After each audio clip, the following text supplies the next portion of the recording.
दोस्तों इंग्लिश में तो हम सभी बात करते हैं, लेकिन क्या हमारी इंग्लिश पावरफुल इंग्लिश है? क्या हम ऐसे सेंटेंसेस इस्तेमाल करते हैं जिससे हमारा इंप्रेशन बनता है, या फिर हम वही पुराने ओल्ड स्कूल सेंटेंसेस बनाते हैं? जैसे कि आज के इस वीडियो में देखो, यह बहुत आसान है। इसके लिए हम यूज करते थे normally, it is very easy. लेकिन आज मैं लेकर आया हूं आपके लिए एक नए तरीके का सेंटेंस, जो कि एक इंग्लिश का एक्सप्रेशन है। आज हम ऐसे 10 सेंटेंसेस के बारे में बात करने वाले हैं। जैसे यह बहुत आसान है, अब इससे हम इट इज वेरी इजी नहीं कहेंगे, इसे कहेंगे it is a piece of cake. और इसके लिए मैं आपके लिए एग्जांपल्स भी लेकर आया हूं। तो चलिए आज के इस वीडियो को शुरू करते हैं। It is a piece of cake मतलब यह बहुत आसान है। अब इसके एग्जांपल देखो। Don't worry about the exam, exam के बारे में चिंता मत करो। It will be a piece of cake, वो बिल्कुल आसान होगा, वो बहुत ज्यादा आसान होगा। तो एग्जाम की टेंशन मत लो। Cooking this dish is a piece of cake for her. ये डिश बनाना उसके लिए बहुत ज्यादा आसान है। सो क्या है? Is a piece of cake. ठीक है, ये मेरे लिए बहुत आसान था। It was a piece of cake. तो दोस्तों ध्यान क्या रखना है आपको, यहां जो वर्ड यूज हुआ है ना इस, इसके लिए आप वॉज और वर का भी इस्तेमाल कर सकते हो, या फिर आप फ्यूचर के लिए विल बी, अरे ये तो बहुत ज्यादा आसान होगा, it will be easy for me, उसकी जगह पे यूज करोगे it will be a piece of cake for me. It is easy इसकी जगह it is a piece of cake for me. या ये तो बहुत आसान था, it was very easy. Now it was a piece of cake. तो आपको ध्यान क्या रखना है, पीस ऑफ केक वर्ड का यूज करना है इजी के लिए। Now moving to the next, that is I am on cloud nine. मैं बहुत हैप्पी हूं, बहुत खुश हूं। So I am very happy. दोस्तों ये कहने का जमाना गया, खत्म, बहुत पुराना हो गया, ऑब्सोलीट हो गया है। तो अब आपको क्या ध्यान में रखना है, I am on cloud nine. ठीक है, मैं 7वें आसमान में हूं।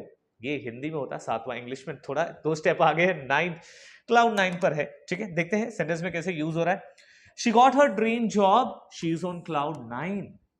ठीक है, उसको अपना ड्रीम जॉब मिल गया है, वो 7वें आसमान पर है, वो बहुत ज्यादा खुश खुश खुश ठीक है, वो बहुत ज्यादा खुश है। Sorry, after winning the competition she was on cloud 9। Competition जीतने के बाद वो बहुत ज्यादा खुश था। ठीक है, सो इन दैट वे आप सेंटेंसेस को यूज करो। जैसे I went on a vacation and I was on cloud 9। ठीक है, मैं वेकेशन पर गया था और मैं बहुत ज्यादा खुश था। ठीक है, जैसे you are liking my videos, या you like my videos, I am on cloud 9। मैं बहुत ज्यादा खुश हूं कि आप मेरे वीडियोज को लाइक करते हैं।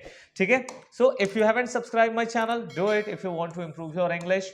दोस्तों अब हम चलते हैं ट्रेंडिंग इंग्लिश एक्सप्रेशंस के 13 सेंटेंस। हमने ऑलरेडी 10 पिछले वीडियो में कर लिया है। So if you want to improve, वो वीडियो जरूर देखना, उसका डिस्क्रिप्शन लिंक यहाँ पर मिल जाएगा। Don't put all your eggs in one basket. सब कुछ एक ही चीज पर निर्भर मत करो। जैसे बहुत लोग होते हैं ना, अगर वो जॉब मिल गई तो मैं ये करूंगा, मैं वो करूंगा, और वो बैठे सोचते रहते हैं उतना ही एक ही चीज के लिए। सो यहां पर क्या समझाना चाह रहे हैं कि you must have plan B, plan C. सिर्फ प्लान ए से काम नहीं चलने वाला है। एग्जाम्पल देखते हैं। इन्वेस्ट इन डिफरेंट स्टॉक्स, अलग अलग स्टॉक्स में इन्वेस्ट करो। Don't put all your eggs in one basket. ऐसा नहीं यार कि एक स्टॉक पसंद आ गया और उसी स्टॉक में सारा पैसा लगा दिया, अगर वो स्टॉक नीचे गया तो सारा पैसा डूब जाएगा। सो क्या बोलना है यहां पर, don't put all your eggs in one basket, invest in different stocks, अलग अलग स्टॉक्स में इन्वेस्ट करो। जैसे she applied to several jobs instead of just one. Smart move. She did not put all her eggs in one basket. उसने सारी चीजों को एक जगह पर डिपेंड नहीं करा, कि वो अलग अलग क्या कर रही है, अलग अलग जॉब में उन्होंने इन्वेस्ट किया है, ट्राई किया है। ठीक है, it's not my cup of T, या मेरे बस की बात नहीं है। अगर आपको ये कहना है कि यार ये ना मेरे से नहीं हो पाता, जैसे बहुत लोग कहते हैं सर मेरे से इंग्लिश नहीं हो पाती, मेरे से इंग्लिश हो ही नहीं पाएगा, नहीं सीख पाऊंगा, नहीं बोल पाऊंगा, नहीं बोल पाऊंगी। ध्यान क्या रखना है, it is a piece of cake. बहुत आसान है दोस्तों, देखो अभी मैंने यूज कर लिया, it is a piece of cake. वैसे ही it's not my cup of tea, जब आपको लगे कि कोई चीज आपके बस की बात नहीं है तो I can not do it मत बोलो, आप बोलोगे it's not my cup of T. I enjoy hiking but camping is in my cup of T. मैं हाइकिंग एंजॉय करता हूं, लेकिन ये कैंपिंग मेरे बस की बात नहीं है, मेरे बस की बात नहीं है।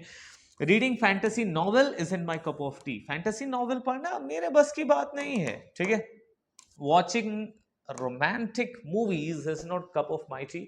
ठीक है, कि रोमांटिक मूवीज देखना मेरे बस की बात नहीं है। I am a bit unromantic guy, ठीक है। तो इस तरीके से sentences, let's go with the flow, जैसा हो रहा है वैसा चलने दो। जब आपको लगे ना यार कि इस पे कोई बदलाव करने की जरूरत नहीं है, जैसा चल रहा है चलने दो, ये अक्सर हम यूज करते हैं अपने सेंटेंसेस में, डे टू डे कॉन्वर्जेशन में। तो इस सेंटेंस को ध्यान में रखना है आपको। आप कहेंगे we are not sure where to go, just let's go with the flow, हमें पता ही नहीं कहाँ जाना है, तो जैसा चल रहा है चलने दो, जहां पहुंच रहे हैं पहुंचने दो, ठीक है।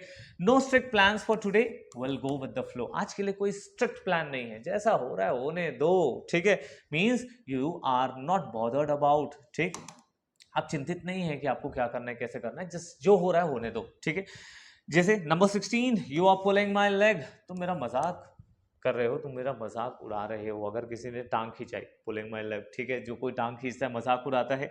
You didn't really see a lion here did you, ठीक है, you are pulling my leg, किसी ने बोल दिया अरे वहां देख तो शेर दिखा है, तो तुम पूछ रहे हो भाई तुमको ना सच में शेर नहीं दिखा हुआ है, देखा है क्या, तुम मजाक मत उड़ाओ, ठीक है, तुम मेरी टांग मत खींचो। Now he said he won the lottery but he wasn't pulling my leg, he was just pulling my leg, ठीक है। उसने क्या बोला, उसने बोला कि यार मैं तो लॉटरी जीता हूं, वो बस मेरी खिंचाई कर रहा था, वो बता रहा था, ठीक है। तो कभी कभी हम जब लोगों की खिंचाई करते हैं तो इस सेंटेंस को आप वहां पर यूज करिए। Now moving to the next, let's hit the road, hit the road को हम कहते हैं चलो निकलते हैं, ठीक है। चलो निकलते हैं का मतलब लेट्स स्टार्ट द जर्नी, तो लेट्स स्टार्ट द जर्नी नहीं कहेंगे, अब हम कहेंगे let's hit the road. It's getting late, late हो रहा है, लेट्स हिट द रोड, अरे भाई चलो चलते हैं यार, लेट हो रहा है, तो क्या कहोगे, it's getting late, let's hit the road.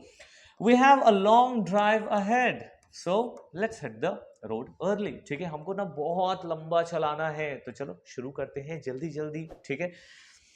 It's a blessing in disguise, कभी कभी क्या होता है छुपा हुआ आशीर्वाद होता है, कभी कभी कोई बुरी चीज हमारे साथ होती है और लगता है यार ऐसा क्यों हुआ, बाद में पता चलता है यार अच्छा हुआ वो हुआ ना, तो उस कंडीशन के लिए हम यूज करते हैं it's a blessing in disguise. जैसे losing that job was a blessing in disguise, वो जॉब का छूटना अच्छा ही था, now I have found my passion, उसकी वजह से मुझे मेरा पैशन मिल गया। तो कभी जब जॉब छूटा होगा तो बहुत तकलीफ हुई होगी उसको, लेकिन उसकी वजह से उसका पैशन उसको मिल गया, ठीक है, तो अच्छी चीज है। तो कभी कभी छुपी हुई जो अच्छाई आपके सामने आती है तो उस कंडीशन के लिए आप यूज करोगे it's a blessing in disguise. Hope this is clear.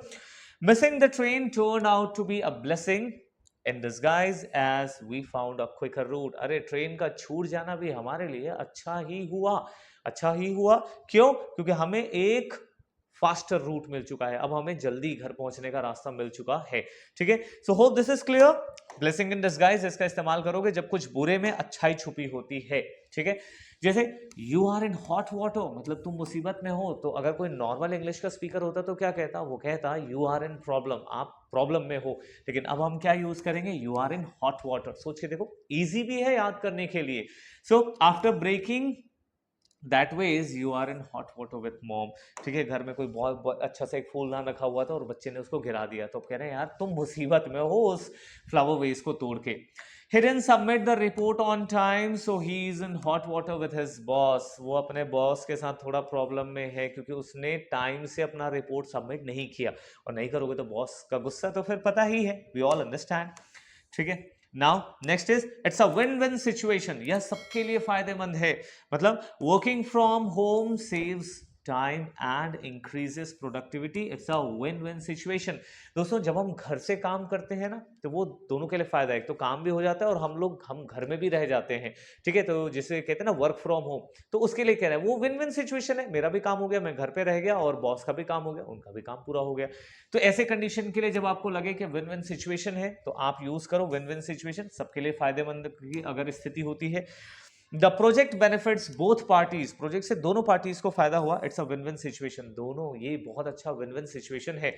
So I hope today's video was fruitful for you, आपने इस वीडियो को एंजॉय किया होगा और ऐसे ही इंग्लिश के एक्सप्रेशंस को सीखते रहें, अपने सेंटेंसेस में यूज करते रहें और पावरफुल इंग्लिश बोलते रहें। So let's meet on to part 3 of this video, जहां हम ऐसे ही 10 और इंग्लिश के एक्सप्रेशंस के बारे में बात करेंगे। So let's meet to that video. And if you want to improve your English, हमारा 30 days hard spoken English challenge चल रहा है, जहां पर हम 30 डेज में 30 अलग अलग टॉपिक्स को टच करने वाले हैं जो आपकी इंग्लिश को प्रोफेशनल इंग्लिश बनाएगी। So if you want to improve your English to that level, आ जाओ उस 30 डेज के स्पोकन इंग्लिश कोर्स को ज्वाइन करो और सीखो real professional English. So let's meet on to the next video. Till then, goodbye. And if you haven't subscribed my channel, subscribe it, because if you want to improve, you better know. So let's meet on to the next video, guys. Bye bye.